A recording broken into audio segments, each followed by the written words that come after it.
What it do, flight crew? FTC. Flight team, stand up! I know we are stuck in May, but June is on the way.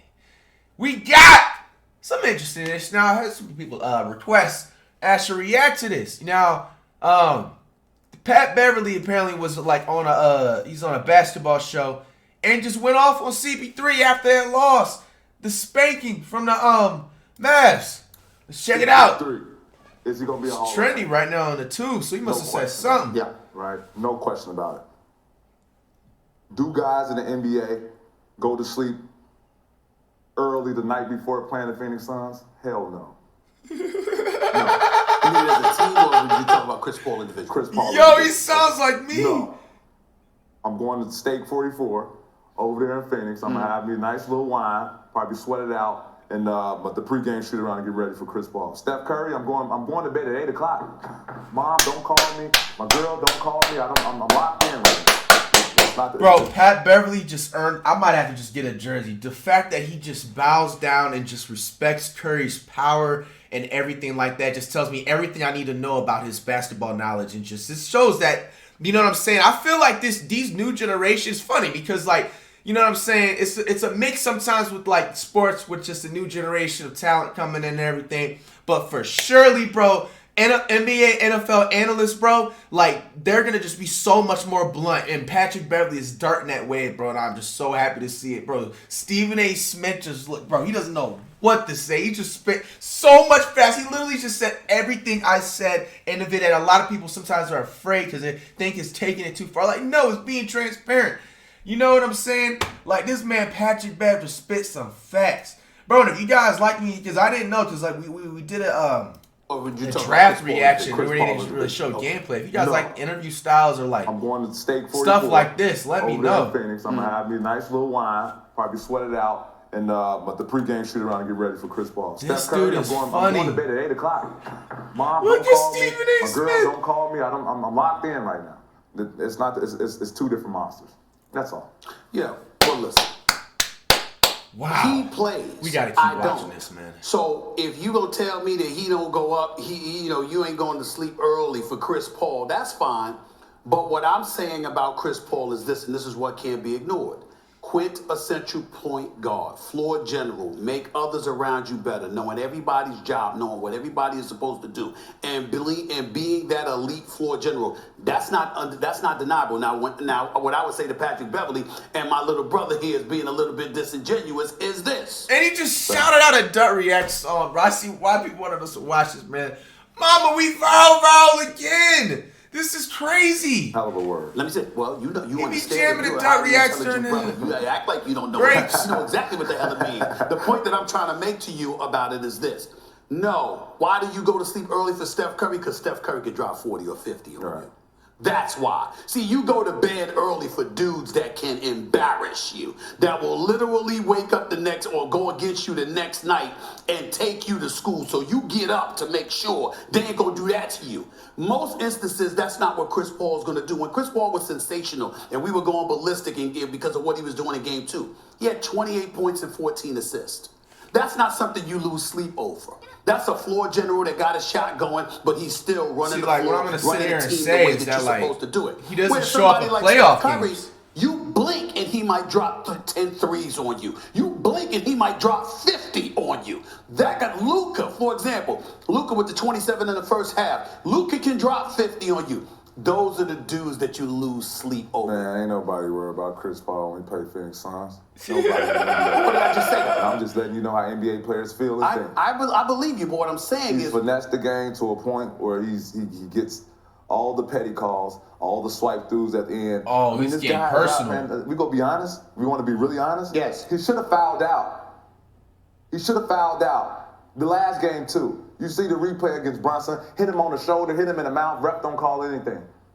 If that's me, review it. Flagrant 1. If that's him, they don't call it. So let's not get it twisted, man. He should have fouled out. He can't guard.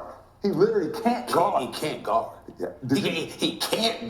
Chris Paul can't guard anybody. Bro, why is it, bro? Is that what you This said? is personal. Did you see that? No, he can't. Everyone knows that. Excuse me. No. I don't know that. I haven't heard anybody tell me that. Yeah, because you haven't suited up. You know, guys don't like to tell you all the truth. You know that. Because they scared. They scared what you gonna take with it. No, he's right about that. They will lie. I don't care. He's honest. They will lie. That is true. He's not lying about man, that. CP can't guard nobody, man. Everybody in the NBA know that.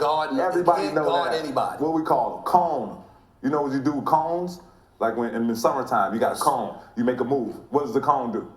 Stay still. Exactly. He's a cone. Stop playing, man. Everybody knows that. Everyone knows that. It's just y'all don't want to accept it because. No, I don't accept that. No. I'm saying again, if you're taller than him, you know, you can shoot over him. Obviously, that's but an give him the Ben Simmons slander. Give him the PG 13 slander. Give him the slander that you give everybody. First of all, watch yourself now. Come on now. Don't compare CP3 to Ben Simmons. No, I didn't compare. I said the slander. I said the slander. Ben Simmons didn't show up. I said the slander. What's the slander? I'm gonna give you. If you show up, listen. You listen. I consider a guy that's an elite defender. You know how I feel about the best in the world. Well, I wouldn't say. I'm gonna hear them talk. I'm gonna say what I have to say at the end of the video. We're gonna start doing it. If we want to talk like stuff, we're gonna say it at the end. Okay. Well, you should feel that way about yourself. I don't feel that way about you, but you should feel that way about yourself. ESPN gave me the numbers. That you're the best in the world? It's Giannis at 41.3% and it's Patrick Beverly at 41.9%, which means if you have the ball and Patrick Beverly is guarding, it feels like Giannis is guarding. I'm only 6 feet. Yeah. What do you want me to do? Well, I did say the greatest in the world. Tom, I did say you were an elite defender. Be happy with that. No, I can't. Be happy with that for the moment. Let's stay on topic. For the moment. My point to you is this, though. Just because you're an elite defender doesn't mean that CP3 gets to be discredited. When you look at CP3 and what he brings to the table, do you not believe he's an elite point guard? Well, go get someone who's not an elite defender and have him up here talking to you. Y'all got Patrick Beverly up here. I'm going to give you Patrick Beverly truth. I can't give you the next level.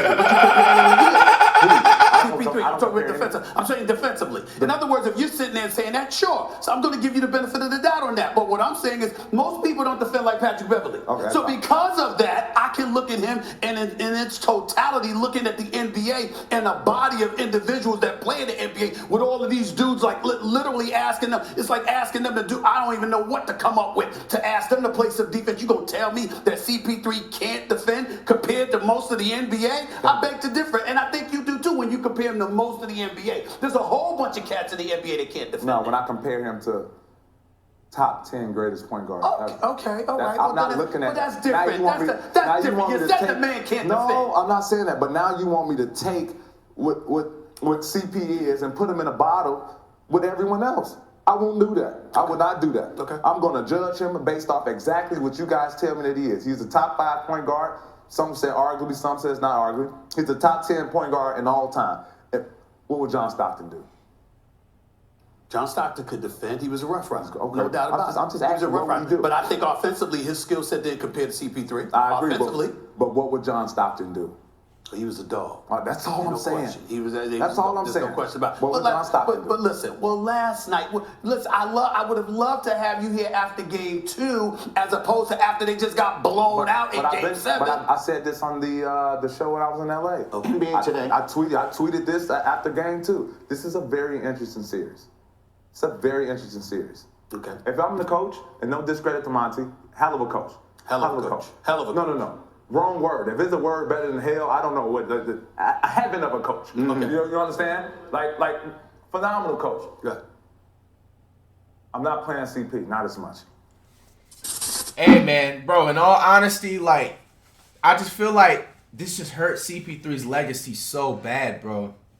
Like, and then it's just on top of that, it's just like he's with another all-star, you know what I'm saying, maybe potential Hall of Fame player. I just feel like when it comes to just, and it's crazy thinking about it because I said the same thing about Booker. I think it has to be the same way with CP3. Like, he's just going to be, there's going to have to be another category in the future for NBA players that just have to only be regular season players versus playoff players, man. I feel like CP3 is, you know, he's in that category of just a regular season player. I mean, in the earlier 2000s, he had a better run when he was with the Hornets at the time, when he had the Tyson Chandler, David West days.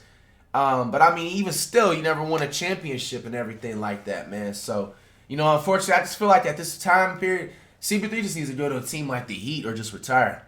As usual, man. Coming up with last tracks next minute on the road to 5.